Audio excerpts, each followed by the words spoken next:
जीवनाच्या सर्व क्षेत्रात सच्चेपणा आणि कायद्याचे पालन करेन, लाच घेणार व लाच देणार नाही. सर्व कामे प्रामाणिकपणे आणि पारदर्शक पद्धतीने करेन. जनहितासाठी कार्य करेन. व्यक्तिगत वागणुकीत सचोटी दाखवून उदाहरण घालून देईन. भ्रष्टाचाराच्या कोणत्याही घटनेची माहिती योग्य अभिकरणास देईन अशी प्रतिज्ञा घेऊन भ्रष्टाचार विरुद्ध जनजागृती करण्याच्या उद्देशाने जिल्हाधिकारी कार्यालयात लाचलुचपत प्रतिबंधक विभागामार्फत दक्षता जनजागृती सप्ताहाचा आज प्रारंभ करण्यात आला. जिल्हाधिकारी अमोल येडगे यांनी उपस्थित अधिकारी आणि कर्मचाऱ्यांबरोबर भ्रष्टाचार निर्मूलनाची शपथ घेतली. या सप्ताहानिमित्त राज्यपाल व मुख्यमंत्री यांनी दिलेला संदेश यावेळी उपस्थितांना वाचून दाखवण्यात आला. भ्रष्टाचार विरुद्ध जनजागृती होण्याच्या उद्देशाने केंद्रीय सतर्कता आयोग नवी दिल्ली यांच्या निर्देशानुसार 27 ऑक्टोबर ते 2 नोव्हेंबर दरम्यान दक्षता जनजागृती सप्ताह साजरा केला जात आहे.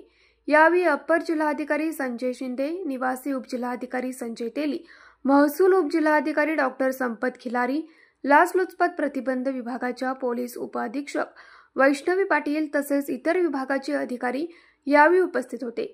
भ्रष्टाचार निर्मूलन मोहिमेत नागरिकांनी सहभागी होऊन लाचेची मागणी करण्याची माहिती लाचलुचपत विभागाला द्यावी असे आवाहन कोल्हापूर लाचलुचपत प्रतिबंधक विभागाच्या वतीने यावेळी करण्यात आले. न्यूज मराठी 24 कोल्हापूर.